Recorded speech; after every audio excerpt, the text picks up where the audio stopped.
The doctors had witnessed miracles before, but nothing that forced an entire room into stunned silence. Before we continue, where are you watching from? Drop your city in the comments below, and if you believe that destiny often arrives in the most unexpected ways, don't forget to like and subscribe. Now, back to Naomi Brooks. The rain fell softly against the floor-to-ceiling windows of St. Matthew's Medical Center, turning the Chicago skyline into a watercolor of gray and silver. Inside Examination Room 7, the air was still, broken only by the quiet hum of an ultrasound machine. Naomi Brooks sat motionless on the edge of the examination bed, her fingers tightly intertwined in her lap. She had spent the last 3 weeks convincing herself that the exhaustion was nothing more than overwork. Double shifts at an upscale restaurant. Sleepless nights caring for her aging mother. Endless bills that never seemed to shrink. She had ignored the dizziness. She had ignored the nausea. She had ignored the strange feeling that something in her life had quietly changed. Across the room, Dr. Allison Carter studied the ultrasound monitor with growing concern. She adjusted the imaging probe once, then again, her expression slowly shifting from routine concentration to unmistakable disbelief. "Could you ask Dr. Bennett to join us?" she said quietly to the nurse. Naomi's heart began to pound. "Doctor," she whispered. "Is something wrong?" Dr. Carter forced a reassuring smile that never quite reached her eyes. "I'd just like another opinion." Within moments, a second physician entered the room. Neither doctor spoke as they examined the screen together. The silence became heavier with every passing second. Naomi could hear the rain.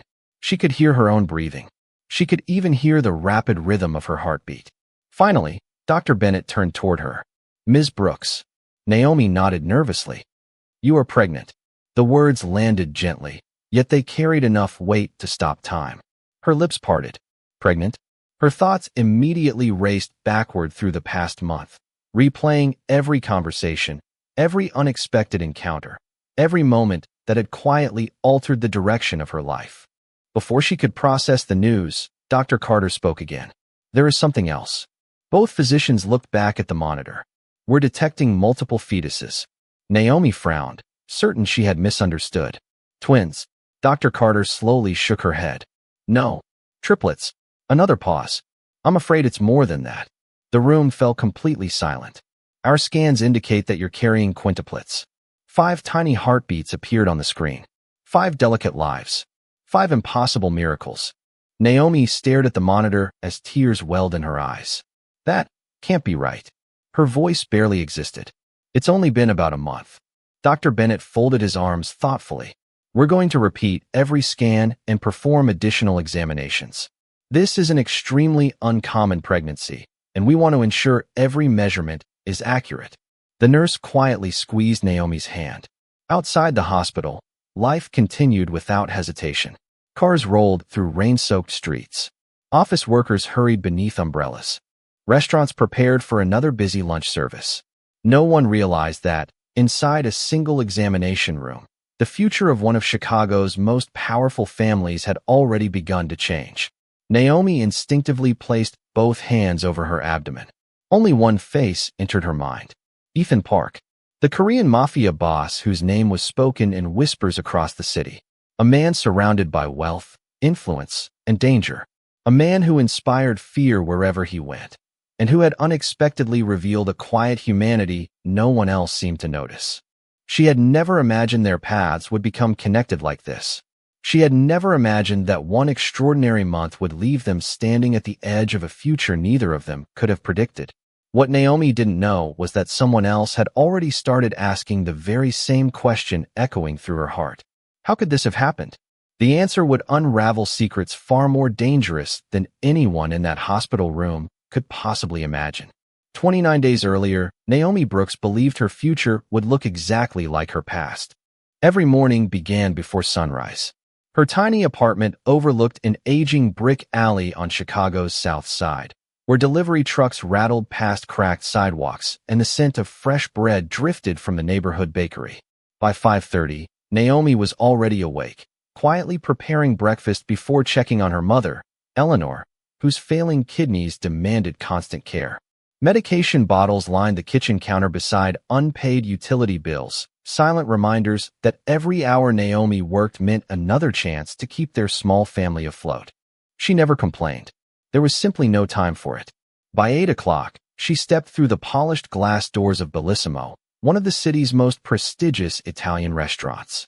The contrast never stopped surprising her. Outside waited ordinary streets filled with ordinary people. Inside stood marble floors polished to a mirror shine, crystal chandeliers glowing with warm amber light, and dining rooms where million-dollar conversations floated through the air as effortlessly as classical piano music. Naomi tied her black apron neatly around her waist. "Morning, everyone." The kitchen staff greeted her with familiar smiles. She wasn't the fastest waitress. She wasn't the loudest. But every customer remembered her kindness. She noticed when an elderly guest struggled to read the menu. She remembered children's favorite desserts. She quietly replaced broken glasses before managers even realized accidents had happened.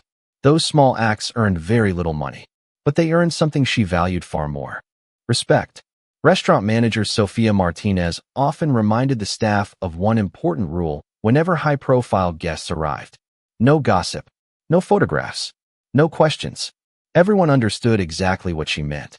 Certain customers expected complete discretion. Black luxury SUVs occasionally stopped outside the entrance. Men in tailored suits stepped out first, scanning every corner before opening the rear passenger door. Expensive watches, polished shoes, quiet confidence. Wealth announced itself without saying a word.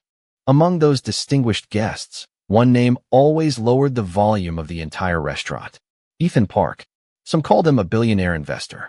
Others whispered different stories. Stories involving influence that reached far beyond boardrooms. Stories no one dared repeat too loudly. Naomi had heard the rumors like everyone else. She simply chose not to judge people she had never truly met. That Thursday evening, Bellissimo seemed to hold its breath. The front doors opened. Ethan Park entered without unnecessary fanfare. His charcoal suit fit with effortless precision, while the tattoos that climbed above his collar hinted at a life few people could imagine. Several more disappeared beneath the cuffs of his tailored sleeves, visible only when he adjusted his watch or reached for a menu.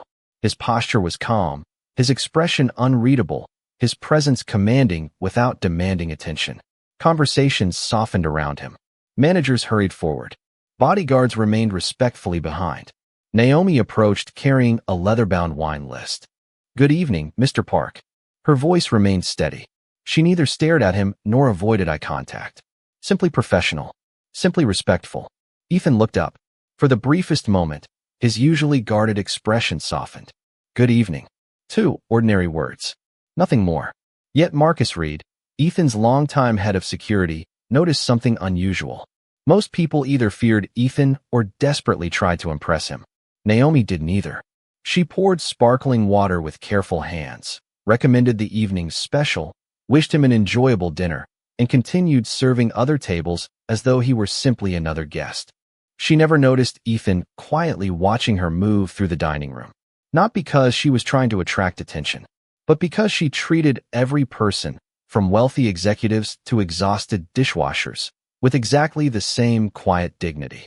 And somewhere beneath years of discipline, suspicion, and carefully guarded emotions, the Korean Mafia boss found himself wondering why one ordinary waitress had become the only person in the room who seemed completely untouched by the weight of his reputation. People feared Ethan Park because they only knew the stories told about him. Very few people knew the man behind them. Long before sunrise, the upper floors of Park International Tower were already alive with quiet efficiency. Assistants reviewed schedules, attorneys prepared contracts, and executives waited outside a private conference room whose doors rarely opened twice for the same negotiation. At precisely 7 o'clock, Ethan Park walked inside. His charcoal suit was immaculate, his movements calm and deliberate. The intricate tattoos climbing above his collar disappeared beneath crisp white fabric, silent reminders of a life that had demanded impossible choices long before legitimate success ever found him. The room immediately fell silent. For the next 4 hours, Ethan approved investments, rejected risky acquisitions, and settled disputes worth tens of millions of dollars with little more than a few carefully chosen sentences. He never raised his voice. He never needed to. The people around him understood that true authority did not shout. It simply existed. When the final executive left, Marcus Hayes, Ethan's longtime head of security, remained behind. "You've got dinner with the investors tonight." Ethan glanced at the schedule. "Where?" "Bellissimo." Marcus noticed something almost imperceptible.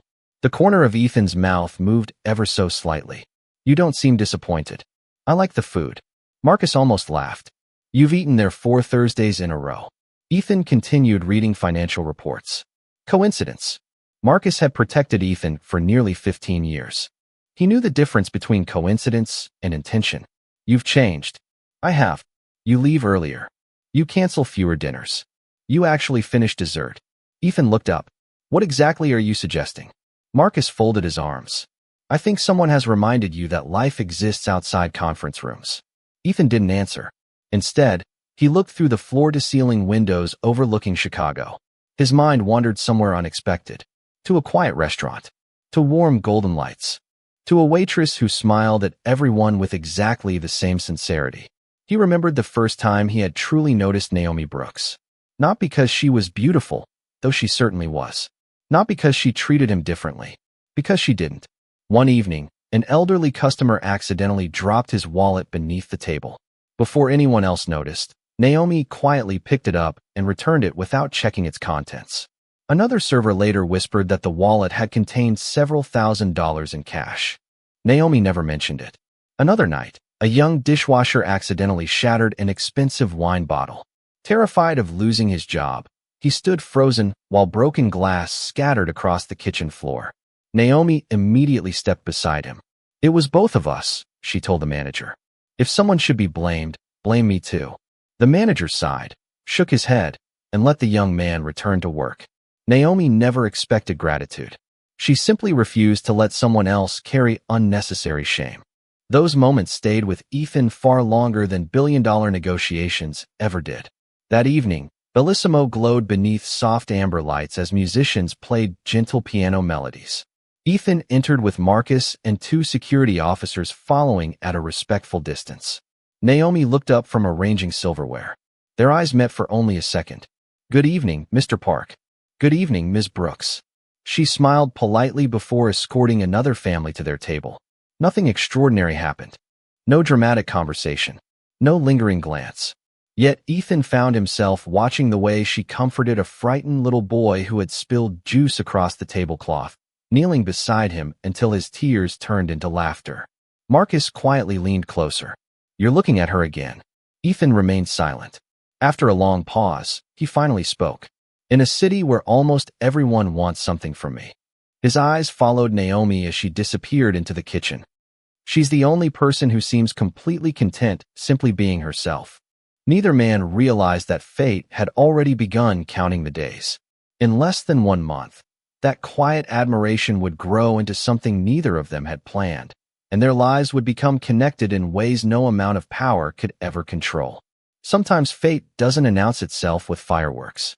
Sometimes it arrives disguised as an ordinary evening that no one thinks they'll ever remember. The final Friday of the month began like every other shift at Bellissimo. Rain clouds drifted above Chicago, wrapping the city in cool shades of blue while warm golden light spilled from the restaurant's tall windows. Inside, the dinner crowd slowly filled every table. Crystal glasses shimmered beneath chandeliers, soft piano melodies floated through the dining room, and polished marble reflected the quiet elegance that made Bellissimo famous. Naomi Brooks adjusted the sleeve of her black uniform and took a slow breath. It had been an exhausting week. Her mother's latest medical appointment had gone better than expected, but the mounting expenses left little room for relief. She smiled anyway. Worry belonged at home. Her guests deserved kindness. Across the room, Ethan Park arrived without the large entourage that usually accompanied him. Only Marcus followed several steps behind before quietly taking a seat near the entrance, allowing Ethan an unusual degree of privacy. Naomi approached his table with her familiar calm. "Good evening, Mr. Park." "Good evening, Naomi." It was the first time he had used her first name. She paused for the briefest moment before offering a gentle smile. "The usual espresso? If you don't mind. I'll have it ready in just a minute." As she walked away, Marcus noticed something that rarely happened. Ethan was smiling. Not broadly. Not dramatically. Simply, genuinely. You look different tonight, Marcus said after Naomi disappeared into the kitchen. Ethan glanced toward the window. Do I? You seem lighter. For a long moment, Ethan said nothing. Finally, he admitted something he hadn't spoken aloud in years. When I'm here, everything feels quieter. Marcus nodded without another question. He understood. Not every battle was fought with weapons. Some were fought against loneliness. Later that evening, the restaurant unexpectedly lost power as a thunderstorm swept across the city. The dining room fell into darkness before emergency lights slowly illuminated the walls with a soft amber glow. Guests murmured nervously. Managers hurried through the building. Naomi calmly reassured every table. We'll have the lights back shortly. Her steady voice settled the room more effectively than any announcement over the speakers. When the electricity finally returned, applause broke out across the restaurant. Several guests laughed with relief. Naomi exhaled quietly. Only then did she notice Ethan still watching her. Not with admiration born of beauty, with admiration born of character. After closing, heavy rain flooded several streets, leaving buses delayed and taxis nearly impossible to find. Naomi stood beneath the restaurant's entrance canopy, clutching her jacket as the wind carried sheets of rain across the sidewalk. A sleek black sedan stopped in front of her. The passenger window lowered. It's not safe to wait out here, Ethan said. I can manage. I know you can. His voice remained calm. But I'd rather know you made it home safely. Naomi hesitated before quietly accepting. The drive through rain-soaked streets was almost entirely silent. Jazz played softly through the speakers. City lights blurred across the windshield like moving stars. You work too much, Ethan said after several minutes. Naomi smiled faintly. So do you? He looked at her, surprised. Fair enough. For the first time, they laughed together. The sound felt strangely unfamiliar to Ethan. Comfortable. Real. When the car stopped outside Naomi's apartment building, neither of them rushed to leave. Thank you, she said softly. For tonight. Ethan met her eyes. No. He shook his head almost imperceptibly. Thank you for reminding me that there are still good people in this city. Naomi stepped into the rain, carrying those words with her. Neither of them realized that the quiet trust growing between them during those ordinary days would soon become the foundation for every extraordinary challenge waiting just ahead. And before another month had passed, both of their lives would be changed forever. The strongest promises are often made without a single word being spoken. The days that followed settled into a quiet rhythm neither Ethan nor Naomi had expected. Every Thursday evening, Bellissimo became more than a restaurant. It became the one place in Chicago where Ethan could set aside endless negotiations and simply exist without pretending to be invincible. He still arrived in a tailored charcoal suit, his tattooed neck barely visible above his crisp white collar, accompanied by Marcus and a discreet security detail. Yet something about him had changed. He no longer rushed through dinner. He stayed long enough to enjoy a cup of espresso, long enough to exchange a few genuine conversations. Naomi noticed the change. So, she asked one evening while placing his coffee on the table, did your meeting go well? Ethan looked up from the documents in front of him. It did. She smiled. Then, that's one less thing to worry about. It was such an ordinary sentence. Yet no one had asked about his well-being in years without expecting something in return. He found himself looking forward to those brief conversations far more than he cared to admit. Outside the restaurant, however, life remained far from peaceful. Marcus quietly reviewed new security reports every morning. Rival organizations had become unusually active. Anonymous inquiries about Ethan's recent movements had begun circulating through the city's underground networks. Nothing concrete, nothing that justified alarm, but enough to make Marcus uneasy. One evening, as Ethan prepared to leave Bellissimo, Marcus approached him. I've noticed something. Ethan closed the folder in his hands. What is it? The same gray sedan has been parked across the street 3 nights this week. You confirmed it? Marcus nodded. It leaves shortly after Ms. Brooks finishes her shift. Ethan's expression remained calm, but his eyes sharpened. They're watching her. We don't know that for certain. We don't need certainty. Silence followed. Ethan looked through the restaurant window. Naomi was helping an elderly couple gather their belongings before walking them safely to the entrance despite the cold rain outside. Always putting someone else first. Always unaware that someone might already be watching her. I don't want her frightened, Ethan said quietly. But I won't leave her unprotected. Marcus understood immediately. Without another question, additional security measures were quietly arranged. Naomi never noticed.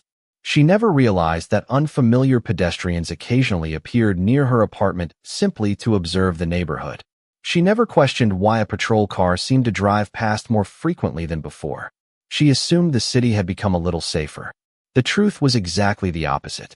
Late one Friday evening, Bellissimo finally closed after another demanding shift. The rain had stopped, leaving the streets shimmering beneath rows of amber streetlights.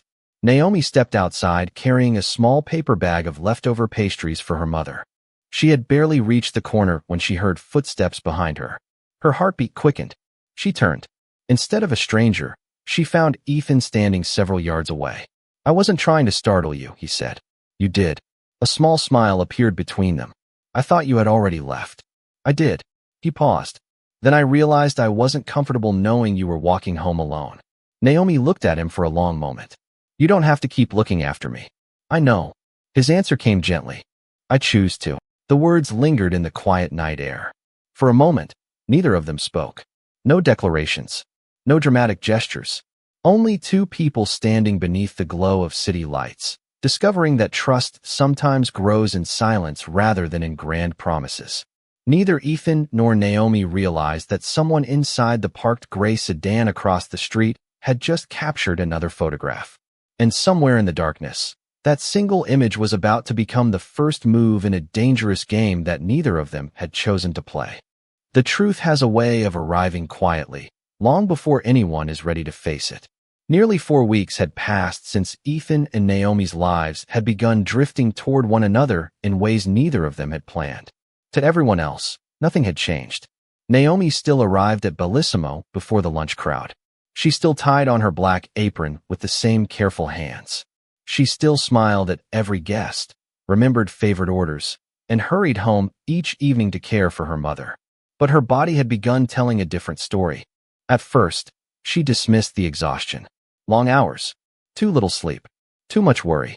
Then came the mornings when the smell of freshly brewed coffee, once her favorite part of every shift, suddenly made her stomach turn. One Thursday afternoon, she excused herself from the dining room so abruptly that Sophia found her leaning against the restroom sink, breathing slowly. "You don't look well," Sophia said gently. "I'm fine." "No, you're not." Naomi forced another smile. "I probably skipped breakfast." Sophia wasn't convinced. "You've said that 3 times this week." The older woman rested a reassuring hand on Naomi's shoulder. "Promise me you'll see a doctor." Naomi nodded, more to end the conversation than because she intended to go. But by the following morning, the dizziness had become impossible to ignore.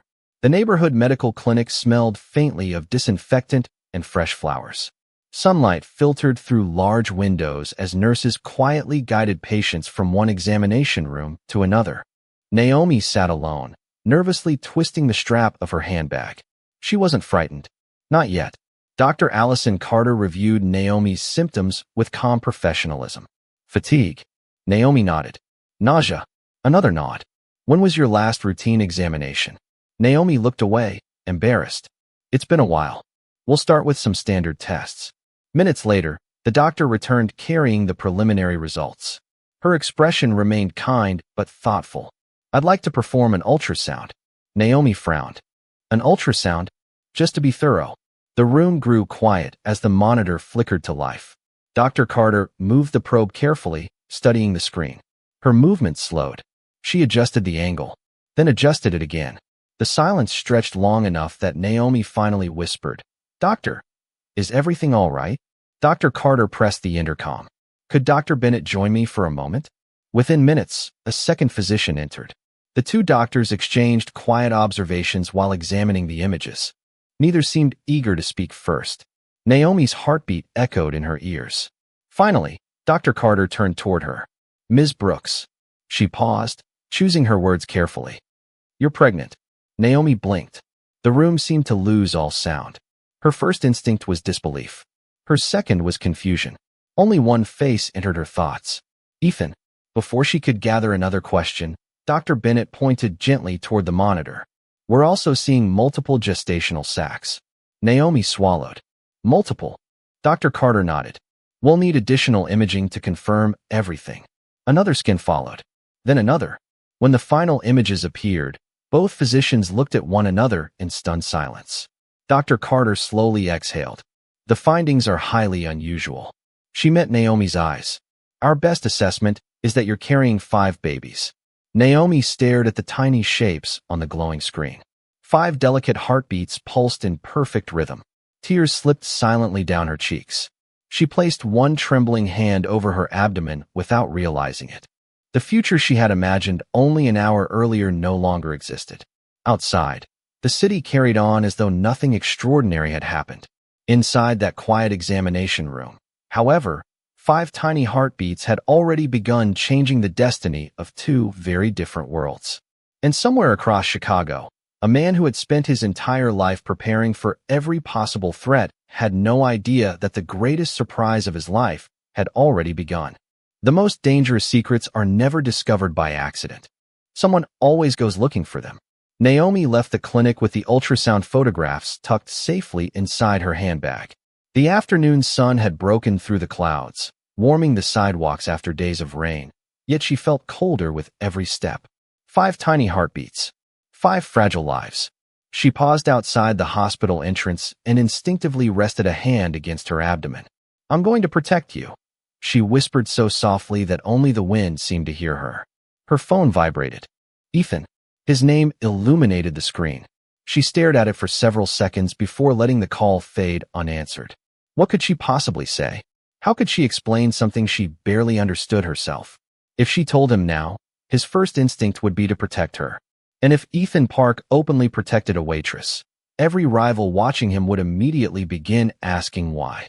Naomi slipped the phone back into her purse. Not today. Across the street, however, she wasn't as alone as she believed. Inside a parked gray sedan, a man lowered a camera after taking several photographs. One showed Naomi leaving the clinic. Another captured the medical envelope in her hands. The final image focused on her thoughtful expression as she looked down toward her abdomen. The photographs were transmitted within minutes. By evening, they rested on a polished walnut desk inside an office overlooking downtown Chicago. Victor Park studied them in silence. He was Ethan's older cousin and one of the senior figures within the Park organization. Ambitious, patient, and dangerously observant, Victor rarely acted without first collecting every possible advantage. He tapped one photograph with a fingertip. A hospital. Another. The waitress. A faint smile appeared. Interesting. Meanwhile, Ethan sat inside his office reviewing financial reports that suddenly seemed impossible to concentrate on. Marcus entered carrying another folder. You've been distracted all day. I know. Marcus hesitated before placing a small envelope on the desk. It arrived anonymously. Ethan opened it. Inside were copies of the same photographs. No note. No signature. Only one typed sentence. Watch who you trust. The room fell completely silent. Marcus immediately reached for his phone. I'll trace the source. You won't. Marcus looked surprised. They wanted these photographs to reach me. Ethan's voice remained calm, but his eyes had become colder than Marcus had seen in years. They're inviting a reaction. He looked again at Naomi's image outside the clinic. What concerns me isn't the message. Marcus understood. It's that someone has been close enough to follow her. Ethan stood and walked toward the window overlooking the city. I should have anticipated this. You couldn't have. I should have. For the first time in years, guilt found its way into his voice. Marcus spoke carefully. What do you want me to do? Ethan answered without hesitation. Double her protection. Without telling her? Especially without telling her. Late that evening, Naomi finally returned home. Her mother had already fallen asleep in the small bedroom, leaving only the soft glow of a kitchen light waiting for her. She removed the ultrasound photographs from her bag and placed them gently on the table. 5 tiny silhouettes. 5 tiny promises. She smiled through quiet tears. What she didn't know was that, only a few miles away, Ethan was studying another copy of those same images, unaware of what they truly revealed but certain of one thing. Someone had turned Naomi into a target. And before either of them learned the full truth, the invisible lines separating their lives from the dangerous world surrounding Ethan Park would disappear forever. Some truths change a man's future the moment he sees them. Ethan Park had spent his entire life reading people. He could recognize deception in a handshake, fear in a smile, ambition behind a compliment. But nothing in 35 years had prepared him for the envelope Marcus quietly placed on his desk the following morning. It came from one of our private surveillance teams, Marcus said. Ethan frowned. I never ordered surveillance on Naomi. You didn't? Marcus hesitated. I ordered a counter-surveillance sweep after we received those anonymous photographs. The room became still. Ethan opened the envelope. Inside were copies of security images taken outside the medical clinic. There were timestamps, vehicle registrations, and a report confirming that unknown individuals had been following Naomi's movements for days. His jaw tightened. Did they approach her? No. Did they threaten her? Not yet. Marcus paused before sliding one final document across the desk. It was recovered after someone attempted to access the clinic's patient records. Ethan unfolded the page. Most of it had been blacked out. Only one section remained visible. High-risk pregnancy. Multiple fetuses. He read the sentence again. Then again. For the first time in years, Ethan felt completely unable to organize his thoughts. He looked up slowly. Is this confirmed? Marcus answered honestly. We don't know everything, but we know enough to understand why someone wants her medical records. Silence filled the office. Ethan walked toward the windows overlooking Chicago. The city looked exactly as it always had. Busy, powerful, unforgiving. Yet nothing felt the same anymore. Without another word, he picked up his car keys. Where are you going? Marcus asked. To speak with Naomi. Less than an hour later, Ethan found her sitting alone on a wooden bench beside Lake Michigan after finishing another medical appointment. Autumn sunlight shimmered across the water while a cool breeze carried fallen leaves along the shoreline. Naomi looked up as he approached. She immediately sensed something had changed. Ethan. He stopped a few feet away. I know you've been keeping something from me. Her heart began racing. He held out the folded medical report. I didn't come here because I'm angry. His voice remained calm. I came because I don't want you carrying this alone. Naomi looked at the paper, then at him. Tears slowly filled her eyes. You weren't supposed to find out like this. I wasn't supposed to find out from strangers. The words carried no accusation, only sadness. Naomi lowered her gaze. I was trying to protect you. And who was protecting you? She couldn't answer. For several long moments, only the sound of waves reached them. Finally, Naomi opened her handbag and removed the ultrasound photographs. Her hands trembled as she placed them into Ethan's. I wanted to tell you. She struggled to continue. I just needed a little more time. Ethan looked down. 5 tiny shapes. 5 unmistakable heartbeats. He stared at the images in complete silence. No calculation. No strategy. No carefully controlled expression. Only quiet disbelief. His eyes lifted slowly toward Naomi. 5. She nodded through tears. The doctors confirmed it. Neither of them spoke again for several seconds. Ethan gently folded the photographs and handed them back as though they were the most fragile objects he had ever touched. Then he took one careful step closer. You should have never faced this by yourself. Naomi looked into his eyes, expecting confusion, perhaps even fear. Instead, she found something she had never seen there before. Resolve. I don't know what tomorrow will bring, Ethan said softly. I don't know how difficult this journey will become. He reached for her hand. But I do know one thing. His fingers closed gently around hers. Whatever comes next, you won't face it alone.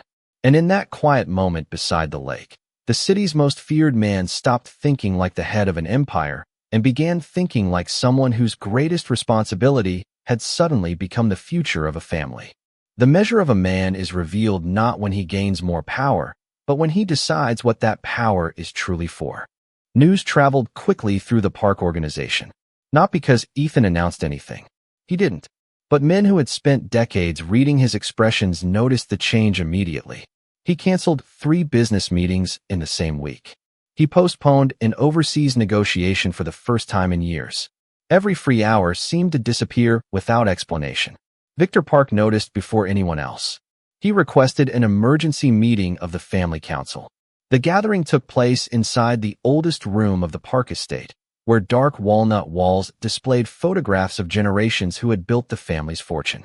Around the long table sat advisors, attorneys, and senior family members whose opinions had shaped the organization for decades. Victor broke the silence. Our leader has become distracted. No one responded. He continued. There are rumors involving a waitress.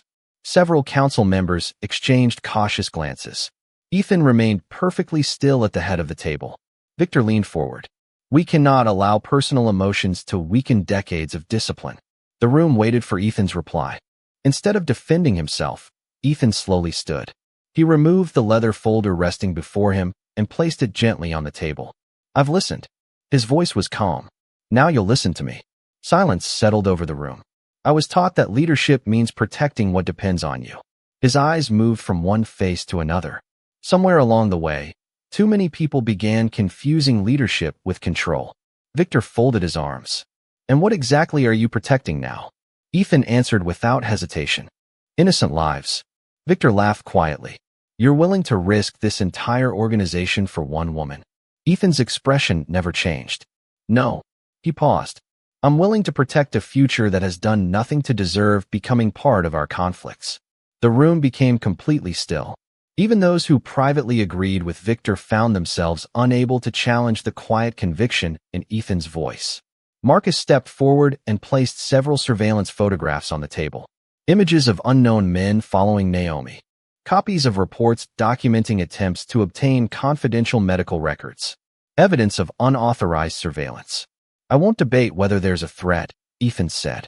The threat already exists. He looked directly at every member of the council. From this moment forward, Naomi Brooks is under my personal protection. Victor's smile disappeared. And if someone objects? Ethan's answer was immediate. They're free to object. Another pause. They are not free to endanger innocent people. No one spoke. One by one, the older council members lowered their eyes. They had watched Ethan make difficult decisions for years. Today felt different. This wasn't ambition. It wasn't pride. It was responsibility. The meeting ended without another argument.